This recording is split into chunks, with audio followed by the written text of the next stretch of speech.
No DQ Galaxy. We are live with a recap of the 2022 Money in the Bank pay-per-view from Las Vegas, Nevada, the MGM Grand. I believe the first event WWE has ever done at the MGM Grand Arena. No Roman Reigns on this show, but a newsworthy show nonetheless. Quite a few swerves and quite a few things that were not surprising at all. Let's go ahead and break it down. Shout out to everybody watching live. I very much appreciate it. Shout out to everybody in the chat room. Send in your comments. Let me know your thoughts as we go through match by match.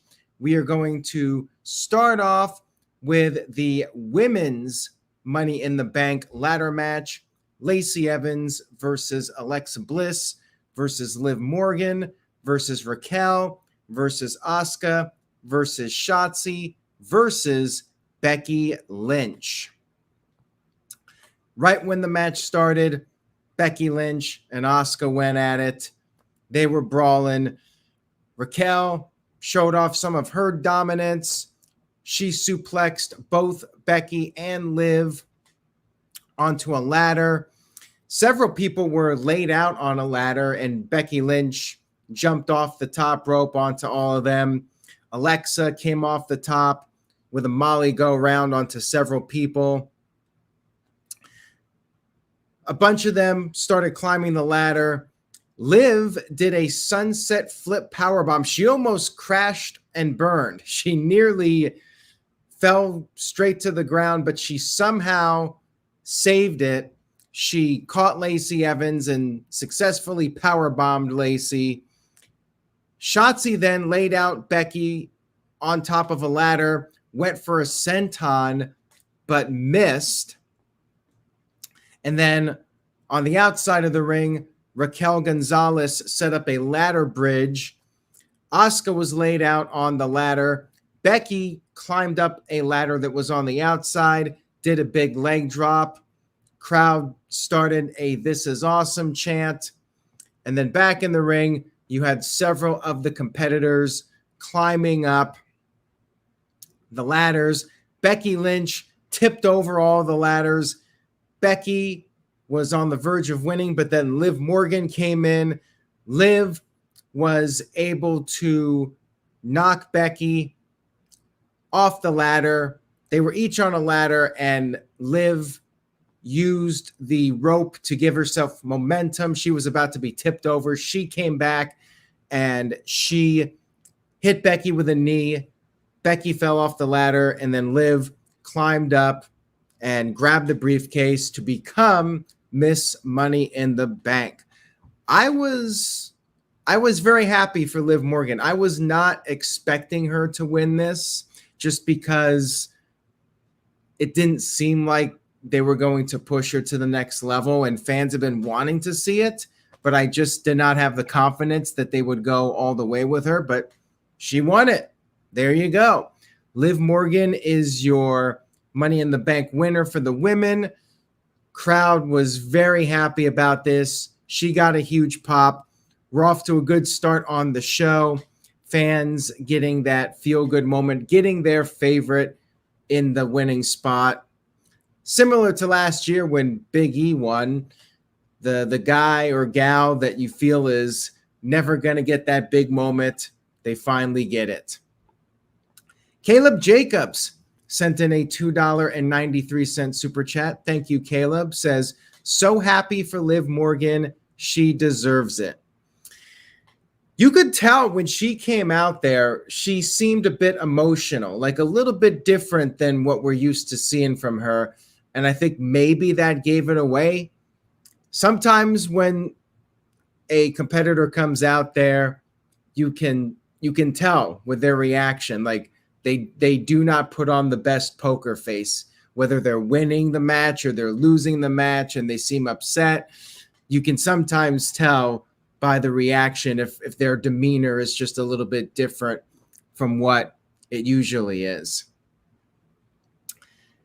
I did not get this one right in my predictions. I went with Becky Lynch and then Alexa Bliss. A few people on the No DQ predictions team did go with Liv as a secondary pick, but I feel like pretty much everybody picked Becky Lynch. So there you go. Liv Morgan gets her big moment, and then she cut a backstage promo, teased the idea that she might wait until WrestleMania, but stay tuned for that. Psycho Jet Black sent in a $2 super chat. Thank you for that. I appreciate it. Says, it's the year 2022. Why me? Why me? Why me? For those of you that are wondering what that is, it's a reference to Sid Vicious from a 1999 episode of Monday Nitro when Goldberg smashed his car. Why Psycho Jet Black is making a reference to that, I have no idea. Just wants to be funny, I guess, and get me to go off track here. So you did it, Psycho Jet Black. Now we'll move back on to Money in the Bank. We got more to talk about as far as the women. They had 3 matches on the show. Half the card was women matches. There you go. They're getting their equality in WWE. Second match of the evening, we had Theory, the United States champion, defending against Bobby Lashley. Crowd was very much behind Lashley, and he quickly sent Theory to the outside of the ring. Theory would get back in. Lashley went for a spear, but Theory escaped to the outside of the ring again. Theory was trying to keep his distance from Mr. Lashley. Crowd was chanting, Theory sucks. Theory eventually took down Lashley. He hit him with a clothesline, worked over Lashley on the mat for a while, and Lashley started to regain momentum. He hit a power slam. Theory kicked out of that, and then Theory raked Lashley's eyes when the referee wasn't looking, and he hit Lashley's spear, which is Lashley's move. Of course, for those of you that have watched wrestling long enough, you know when somebody hits his opponent's finisher, if it's a heel doing it, you know they're probably not going to win the match. And sure enough, Theory went for the A-Town down, but Lashley countered it, put the Hurt Lock on, and Theory tapped out. Yes, we have a new United States champion, Bobby Lashley. Walter Cruz with a $2 super chat says, here's hoping Lashley makes the U.S. title relevant, please. For sure, Lashley winning this to me was a no-brainer, although I was not expecting this. I thought Theory would hold on to the title. So when this happened, when Lashley won the title, I was a little suspicious. Like, what's up here? Why is Theory losing to Bobby Lashley clean like this? Hamp Connell sent in a $5 super chat. Thank you for that, Hamp. I appreciate it. And he was not very happy, apparently. He says, this show was a great big bag of garbage. Raquel looked like she was having trouble carrying the ladders. Then her boob almost popped out. Well, I did not notice the second part, but I did forget to really mention that with the women's ladder match. I was caught up in the whole Liv Morgan thing, but the women's ladder match in the beginning was not that good. Like, they botched quite a few things. Raquel was trying to pick up the ladder with 2 of the competitors on it, and she really couldn't do it. It was a bit sloppy in the beginning, but it did pick up towards the end. Still not something I would consider to be one of the better Money in the Bank ladder matches. I like Liv Morgan winning, but the match itself overall was good, but not a great multi-way ladder match in my opinion. So next up, we had Bianca Belair going up against Carmella for the Raw Women's Championship. I mean, we all talked about this when we did our predictions video. Nobody really cared about this match. Carmella has already lost to Bianca a bunch of times. It was a filler match to replace the injured Rhea Ripley. And Bianca was showcasing her stuff, her speed, her agility, her strength. Carmella had to escape to the outside, and Corey Graves called her the smartest. Carmella did get in some offense. Bianca started to make a comeback, but then she got sent into the ring post. Carmella tried to cheat to win. She put her feet on the ropes. That did not work. And then she had a super kick. Belair kicked out of that. And then Carmella got a little bit too cocky, arrogant. She started trash talking. That fired up Bianca. Bianca got slapped, and that really lit a fire under her. And then Bianca hit the KOD, retained the title. No surprise here. I mean, I think we all pretty much expected Bianca to win.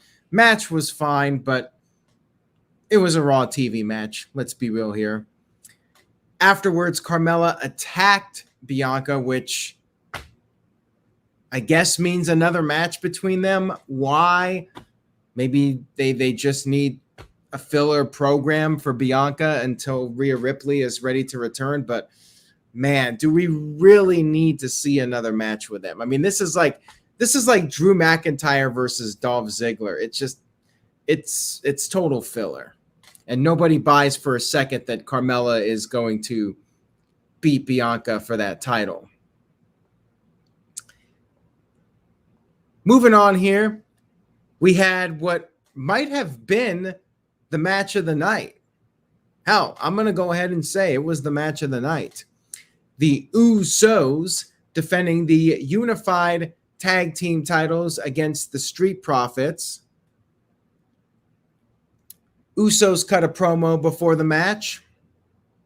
And then the Street Profits had their big entrance, and they even walked through the crowd, slapping hands with the fans. Psycho Jet Black sent in a $2 super chat, says, seriously, what's going on with Bayley? Where is she? Took her a long time to recover, and I guess she will be back soon. She's been out for about a year now, but you have to make sure the injury heals properly, and better for her to come back 100% rather than come back too soon and risk getting injured again. Hamp Connell with a $5 super chat. Thank you for that, Hamp. Says, the funniest part of the show was when they called Roman Reigns versus Brock Lesnar's match the finale. Yeah, I buy that. Well, I'm with you on that. I think it's highly unlikely, in all likelihood, that this Brock Lesnar and Roman Reigns match will be the finale. Maybe it'll be the last match they have for a year, but let's be real here.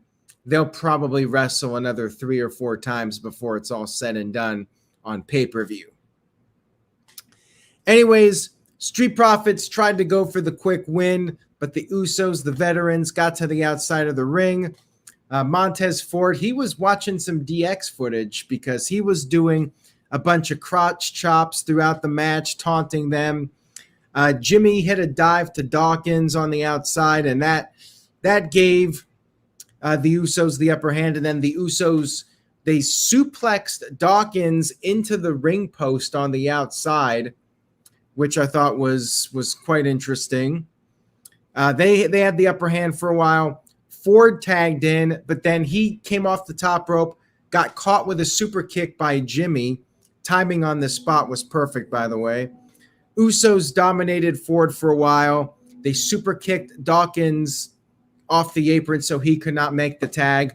And by the way, interesting that the announcers were bringing up how Ford and Dawkins have not been getting along. This is something we haven't seen on TV, but they're acting like it's a dirt sheet rumor that they're not getting along. WWE basically making up I guess, a dirt sheet rumor. And maybe this is a tease for a breakup. We'll see. We'll talk about that more later. So Ford eventually made a comeback, but Dawkins wasn't available. He was knocked off the apron. Eventually, Dawkins was able to get back into the scheme of things, and he got tagged in. He hit his big moves, and Dawkins and Ford double-teamed Jimmy. Jimmy kicked out of it. Ford then hit the blockbuster off the top. Jay was on the shoulders of Dawkins, but Jay was able to kick out of that. Jay and Dawkins traded blows, and then Ford went for another blockbuster, was not able to hit it. Usos hit Ford with a double super kick. Ford was able to kick out of that. And what a kick out. I mean, he did a great job with the kick out. I mean, perfect timing. Roman Reigns is one of those guys that is really good at the last split second kickouts. And Building Nexus with a $2 super chat says, "Where are you?" I'm in a living room doing the video. You had Ford making another comeback. He did his vintage dive over the ring post to the outside onto the Usos, and then back in the ring. Ford hit a big frog splash on Jay. Jimmy came in last split second, broke up the pin. Crowd was going nuts for this. Both teams then stood up. They had a face-off. They got a standing ovation from the fans. They started brawling, and then the Usos managed to hit a double super kick to Ford, and then they hit the 1D, scored the 1-2-3 victory to retain their titles. Remember, everybody, it's 4th of July weekend, so I am enjoying the weekend with family. I know people talking about how the background's different from usual. But yeah, this was a fantastic match. One of the best tag team matches of the year. For sure, the best tag team match that did not involve FTR. Let's put it that way. Just great stuff here from everybody involved. Montez Ford, guy is going to be a major single star at some point. I don't know when the breakup is, but might not be just yet, because after the match was over, Ford said that his shoulder was up. And they showed the footage, and yes, Montez Ford's shoulder was up. So looks like we're getting another match with these guys. We all know WWE loves the rematches. Maybe SummerSlam, one more match. Maybe this whole thing about the so-called dirt sheet rumor is a way to make people think the Profits are not winning the titles, but they're actually going to win at SummerSlam. I guess we'll see. One day Ford will be a major single star, I'm thinking. But for now, this was fantastic, and I'm okay with one more match. Why not? I mean, these guys are so good. You know, it reminds me of like the Usos in the New Day. Like they always have bangers every time they're out there wrestling. And I can't believe I'm using the word banger. Look what all you people on social media have done to me. Caleb Thomas sent in a $5 super chat, says, "Let's not forget Michael Cole announcing Pat's new name, Cole McAfee." Well, I must have missed that one, but it sounds pretty funny. I'll have to see if I can find a clip of it. If anybody has an audio or video clip of that, send it to me. And I agree with you, Hamp. I say well, the problem is we just had 2 Money in the Bank ladder matches on this show. Maybe a cage match? I mean, definitely a stipulation match just to take it to the next level. But yeah, I think maybe a ladder match is a bit overkill after 2 Money in the Bank ladder matches. We'll see. We'll see what they come up with. And we do have Extreme Rules coming up, so they may even drag it out longer. Psycho Jet Black sent in a $2 super chat, says, "The drapes in the living room are bangers." Well, I will let Caitlin's mom know about that. I'm sure she will appreciate that comment. All right, so now I wanted to talk about this real quick. We had a vignette for a mystery person. And it felt very Bray Wyatt-like. But a lot of people think it's not Bray Wyatt if you actually watch the video and look at the little clues. There was an Olympic gold medal in the video, and there was a Texas license plate. And there were a few other clues which probably point to Edge. I'm thinking it's Edge and not Bray Wyatt. But yeah, the video package very much made people think that Bray Wyatt is coming back. I don't think it's for Wyatt. I think it's probably to hype up Edge's return, and all the little clips were of people that Edge faced over the years, like Kurt Angle and Eddie Guerrero. I do not think it's Gable Steveson. I'm thinking it's Edge. And Caleb Thomas apparently thinks it's Edge too. He says, such a badass Edge vignette. Moving on here, we had Ronda Rousey versus Natalya. And I guess Natalya's new gimmick, showing off her boobs, that seems to be what she's doing now. She had that outfit on, and she's been posting the social media pictures with her sister. Hamp Connell sent in a $2 super chat, says, WWE tends to do special matches on TV for ratings. Yeah, that's true. And for all we know, that could end up being a TV match. Street Profits versus the Usos on Smackdown. Nothing would shock me at this point. So Natalya's out there with her rack.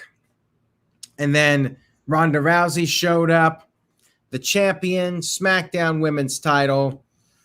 And it was a good match. I mean, again, like the other women's title match, I don't think anybody thought for a second that Natalya was going to win the title here, but they had a good match. Feeling out process, lots of back and forth. Different from the other matches, lots of submission holds being exchanged between the two of them, countering each other. So it was a good technical match. I just wish that Natalya was a more credible challenger, and that's not a knock on her, just how she's been booked over the years.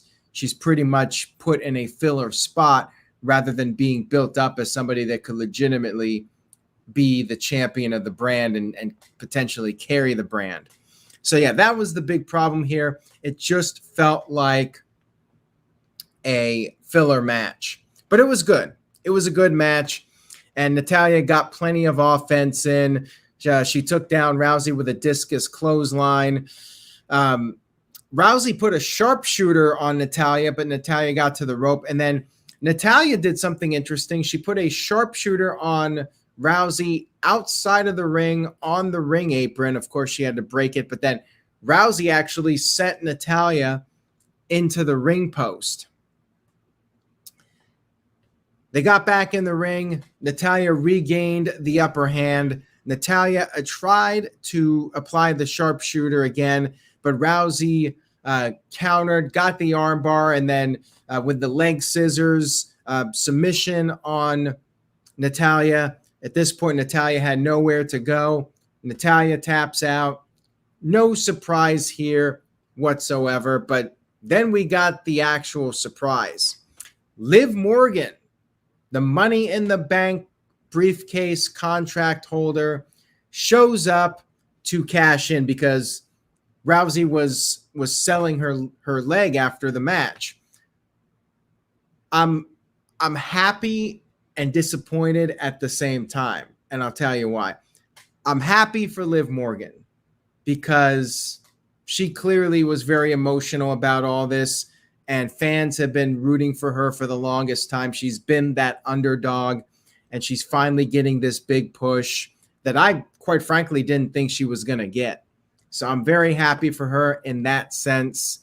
Now, the disappointment is that yet again, and we talked about this when we did the predictions video, another cash in right off the bat with the women. we don't even see it much with the men these days, where somebody actually holds on to the briefcase for an extended period of time. And for the women, like I think Carmella was the only one, right? Like pretty much every single women's Money in the Bank winner has cashed it in like immediately.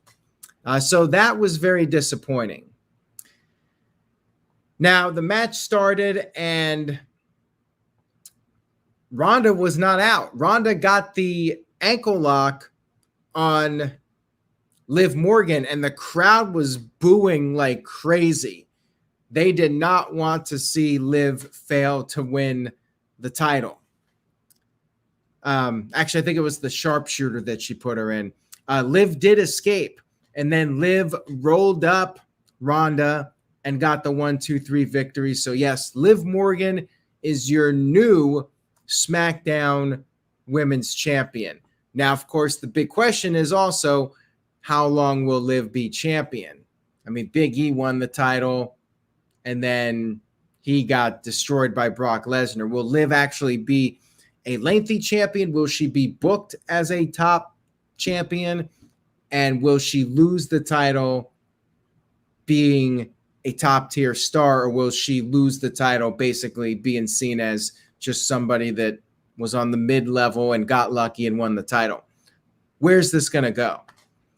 Psycho Jet Black sent in a $2 super chat, says, will Liv be more successful than Nikki ASH? I would think so. I think that's actually pretty easy for her to have a better title run than Nikki. I would be shocked if it's a worse title run. Let's put it that way. She doesn't have the goofy gimmick, so that's already working for her. And she's just been a fan favorite for a very long time. And I think fans are very happy to see her finally get her moment. We'll see. We'll see if Liv is a one-hit wonder. Maybe Bayley returns and beats her. Maybe Charlotte returns and beats her. Maybe Ronda just wins the title back in their next match.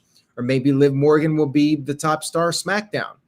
Only time will tell. But I think people that are nervous about it have every right to be.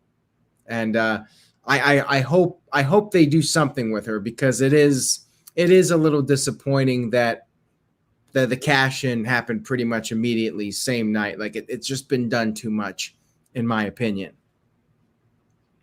And then we had our main event. Oh, by the way, I forgot to mention that Ronda did hug Liv Morgan after the match and was like, well, good for you. You won Money in the Bank. You cashed it in. You got the title. Congrats. That sort of thing. Psycho Jet Black with a $2 super chat says, when will you get the beard and hat like Heisenberg?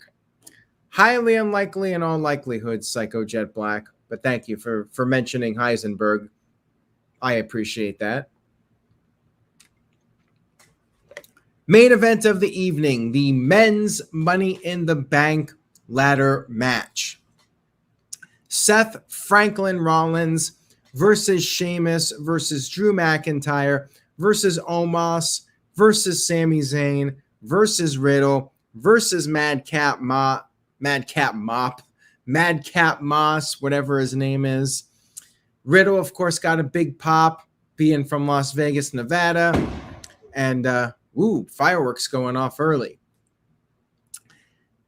Drew McIntyre made his entrance and Omos was standing in the ring. McIntyre stood up to him. Everybody got in the ring for the match. But then Adam Pearce showed up. And as soon as Pearce showed up, I realized what was happening. Theory.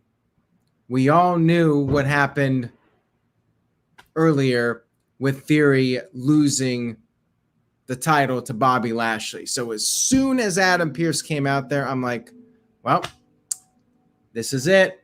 Theory's being added to the match. He's winning Money in the Bank. And sure enough, Adam Pearce introduced Austin Theory, which makes no sense whatsoever. How does Theory get this opportunity after losing the title, did not qualify for the match? Like, it would have at least made a little bit of sense if it was Vince that came out there, or even Pearce could say, Vince McMahon, has made a decision. Like, there was no reference to Vince whatsoever. So it doesn't make any sense whatsoever. Dumb. And it pretty much just gave away the finish of the match, for me at least. Like, I thought this was a hell of a match. But the big negative here was I was fully convinced Theory was winning this from the moment he was announced.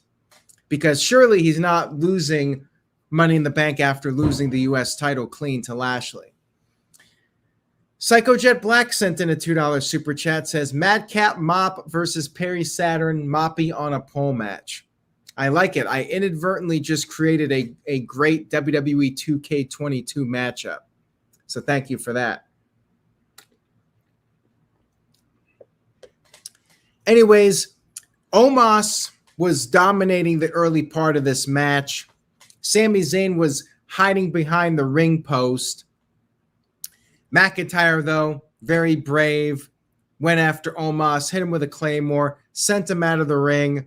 McIntyre and Sheamus were fighting, and Theory tried to sneak up the ladder, but he was caught by McIntyre and Sheamus. They both started doing the beats to his chest. They took turns. Sami Zayn tried to take advantage and climb the ladder when everybody was down. He got stopped. Omos started to clean house again. Omos climbed up the ladder, but then he got knocked off by McIntyre and Moss. He got sent to the outside. Sheamus and Riddle used ladders on him. And then everybody, they did the big show spot where everybody took the ladders and buried Omos under all the ladders. And then back in the ring, Sami Zayn tried to jump on the back of Moss and climb the ladder. However, Moss caught him, power bombed him onto a ladder that was set up in the corner. And then Riddle had his big moment in the match when he climbed up the ladder and he did the floating bro off the top. Of course, I think these spots are lame because you got everybody standing on the ground in the ring, and they're all just looking up there, ready to catch him. Nobody moves out of the way. So they're just standing there waiting for the guy to jump off and hit him. You know, I think these spots are lame, but the crowd always pops for it. It's like the Tower of Doom. It's so overdone and over choreographed, but everybody pops big. So AEW, WWE, they do it because it always gets a crowd pop, and they get the "this is awesome," the "holy shit" chants. I mean, it happens every time. So, wow, those fireworks really going off. Maybe they're celebrating Liv Morgan being the champ. Everybody started working together because Omos returned and they had to get rid of this guy. So they cleared the announce table. Rollins hit a stomp to Omos on the ring apron. And then they all picked up Omos and power bombed him through the table, which I thought was a really cool spot. I liked this one a lot. This effectively got Omos out of the match. Everybody was chanting, "Holy shit." I really liked this a lot. And then the match continued. Everybody kept fighting. McIntyre was on the verge of winning, but Butch ran down and prevented McIntyre from winning. And Sheamus tried to climb the ladder along with McIntyre. Zayn knocked them off. Rollins and Riddle came back in. They were both climbing up ladders, and then Riddle hit an RKO, and I saw this one coming too when they're both up there. You knew this was going to happen. RKO off the ladders. Crowd loved that, of course. Riddle climbed the ladder, was on the verge of winning, but you knew it was coming. Theory jumps up there, climbs up after him. Theory knocks Riddle off, gets the heat. Hometown guy doesn't get the briefcase. Theory climbs up, grabs the briefcase, and is officially your 2022 Men's Money in the Bank winner. Nobody on the No DQ Predictions League got this one. Somebody should have thought it, though. Like, what about Theory coming out there at the end? It's like we didn't predict it going in because we didn't think that he was going to lose the title to Lashley. But once he lost the title to Lashley, then you start to think it. And then when Adam Pearce is out there, you know what's going on. So match was really entertaining, but it was hard for me personally to really get invested in it when I just was convinced Theory was winning. Now, there are some super chats here, so let me get to those. And I still think the best match on the show was the tag team title match. Walter Cruz sent in a $5 super chat, sometimes on the No DQ review. How's it going, Walter? Says, can Theory cash in, win the title, then lose to Cena, and Cena breaks the record? Who knows? And Theory being added makes sense. He's Vince's boy.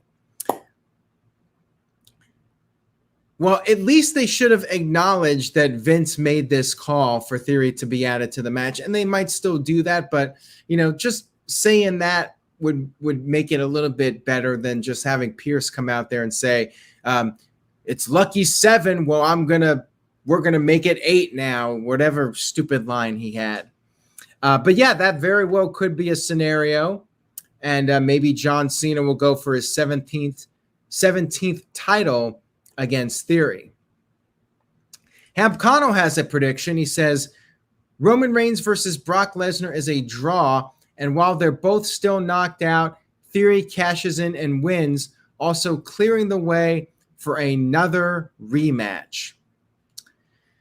That's what I thought might have happened with Seth Rollins, where Rollins would come out there like Brock and Roman might go off a scaffold, and they're both down for the 10 count, and Rollins would come down and cash in. But in this case, it could be Austin Theory. So would not shock me. And of course, we keep getting it hyped up that somebody's going to cash in on Reigns and or Lesnar at SummerSlam. We shall see. Let's see. Michael J sent in a $5 super chat, and this could be a scenario. Although, interestingly enough, John Cena is not being advertised for any shows leading up to SummerSlam. And one would think if John Cena is going to be at SummerSlam, they would be promoting him to sell tickets. John Cena sold tickets for his return in Texas.